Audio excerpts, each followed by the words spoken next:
Čaute, ideme sa spolu pozrieť na Forex Market, keďže úplne není mi najpríjemnejšie pozerať sa na kryptomarket momentálne. Nevyzerá mi úplne najlepšie a ani sa úprimne na to pozerať nechcem, ale aj tak to robím v kuse a iba ľutujem, že nemám aspoň nejaké shorty otvorené popri všetkých tých swing longoch, ktoré mám. Bitcoin vyzerá, že pôjdeme pod 100 000 na teraz. No nič, sme tu kvôli Forexu a verím, že aspoň to nás vyťahne z biedy. Každopádne, nepozeral som sa na to zatiaľ nejako extra, mám tu ešte povyznačované veci z minula, čisto iba polokujem rýchlo. A môžeme ísť na to. To pomážem. Aj toto sa zmazalo, to je jedno.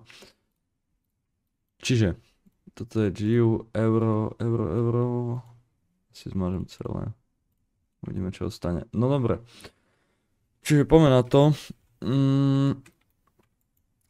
Sme trošku viac weak, ako som očakával. Čakal som proste, že budeme stronger tento týždeň. Obidve GU a euro closely na weekly bearish. GU o dosť viac ako euro. No a nevyzerá to úplne, že by sme mali momentálne pušovať vyššie. To znamená, že možno by som kľudne aj čakal nejaký väčší prepad. Ešte zas čakám, či toto tu holdneme, alebo breakneme nižšie, ale momentálne už asi je zbytočné vôbec na toto čakať a skôr počítať so scenárom, že pôjdeme nižšie. Čiže, čo by som momentálne čakal? Možno minimálne, že toto už sme tiež filli. No neviem, toto... Keď ani stade to sme už push nedostali, nevyzerá to úplne pekne. Akože chcel som vidieť nejaký ešte push, ale tu presne som mal ešte aj na weekly vyznačené, hej. Tento candle, nádherná reakcia, vyzerá, že breakne menšie a možno to bude aj nejaký hlbší retrace. S tým, že aj dolar momentálne vyzerá, teda ako stále to nevyzerá tak nejasno, tá ekonomika, hlavne teda v Amerike, ale myslím si, že minimálne nejaký move tu dostaneme, nejaký retrace pred prípadným zase dumpom, aj keď toto proste som chcel vidieť, že by sme holdli, lebo ak by sme toto neholdli, bolo by to veľmi zlé z toho technického hľadiska, z tej technickej analýzy, ale momentálne vyzerá, že by sme toto mohli holdnúť a vyzerá to tak aj z makro stránky, aj z tej technickej, že stále toto tu holdujeme, čiže nejaký retrace by tu mohol byť. Čo by znamenalo samozrejme prepad u eura a GU. Celkom to tak aj vyzerá pri mne. Toto bol znova hej sweep. Tu weekly closol dosť zle. Čiže minimálne ďalší týždeň by som asi očakával skôr nejaký prepad na obidvoch pároch. Celkovo to euro ešte vyzerá trošku silnejšie, ale asi by som skôr očakával minimálne u eura ten bottom vývepu, že ideme.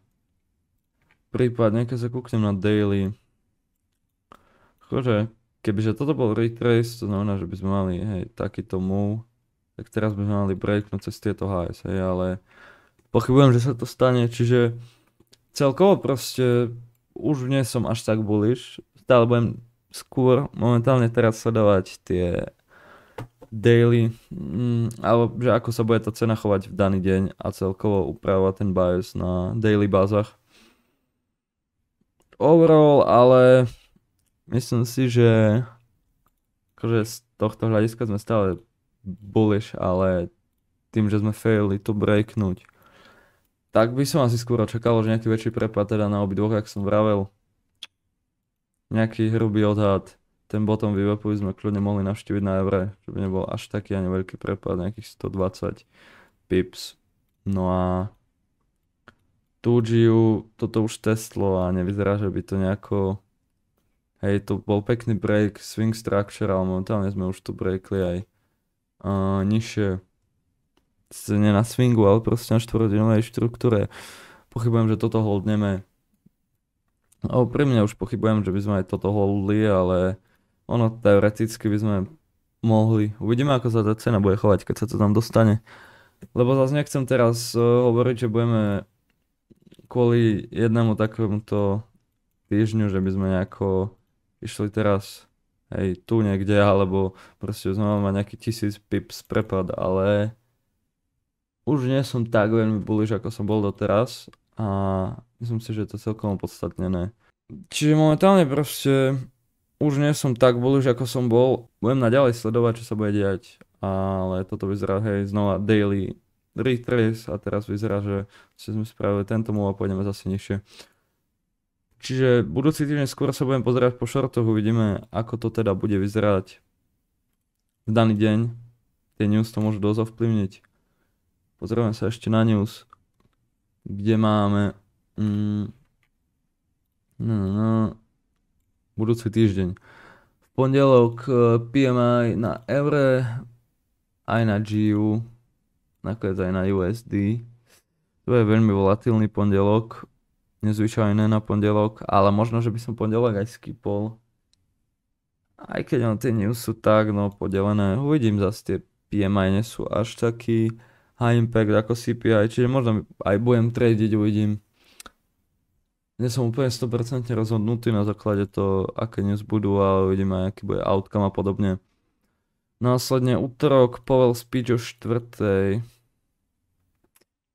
Consumer confidence. Ešte aj GBP. Znova je to taký deň, no preto do tej 3:30 by sa možno dalo, ale tam sa bude čakať na tie news, je to zase taký deň, čo úplne by som nebol 100% confident v tom ho tradiť.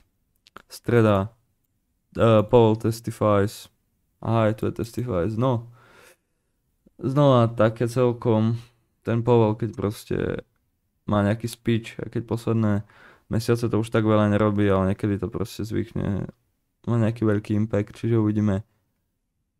Štvrtok budem určite tradiť, to vyzerá veľmi pekne, final GDP, unemployment claims, nejaké ešte medium impact news, čiže to bude podľa mňa pekný, to bude fajn deň, kde bude pekný volume a následne v piatok Core PC Price Index, Consumer Sentiment. Piatok by sa teoreticky dal tiež tradiť, ale uvidíme, že aký tam volume bude. A teoreticky štvrtok, piatok by sa mali dať tradiť. Streda je otázna, ale teoreticky by sa možno dalo. Útorok veľmi neodporúčam, ale uvidíme. To sa bude dať fajne vidieť, že aký bude mať na toto v útorok, aký bude mať toto impact. Čiže to by znamená, potom som z toho aj vydedukoval, ako veľmi si dávať pozor v stredu. V pondelok máme tie všetky PMIs. Teoreticky by sa dalo možno až potom flash PMI na USD tradiť. Čiže toľko Q-News. Čo sa týka GU a eura, ako vravím, očakávam skôr nejaký väčší prepad. Možno to bude akože z high time frame, z nejakého weekly hľadiska stále retrace, ale neverím tomu už natoľko, že by sme teraz mali expandnúť vyššie, ak sme proste ukázali už nejakú weakness. A celkovo z makro hľadiska to pre dolár vyzerá, že aspoň nejaký hej, retrace pred prípadným hej, ďalším prepadom by tam mohol nastať. A minimálne, že nejako trošku proste ten dolár pušne. Čiže preto si myslím, že proste pôjdeme nižšie a skôr budem sledovať tie shorty. Ale uvidíme, ako bude prebiehať týždeň. Vravím, budem každý deň upravovať ten bias podľa toho, ako bude v ten deň cena vyzerať a celkovo ako sa bude ten týždeň vyvíjať. Ale to krypto, ty kokos. No nič. Konec, chlapci. Vyplňujeme do McDonaldu Java Applications. Alebo možno neuvidíme, ako dopadne budúci týždeň. Čo sa týka Forexu. No dobre. A idem si spísať bias do zošita.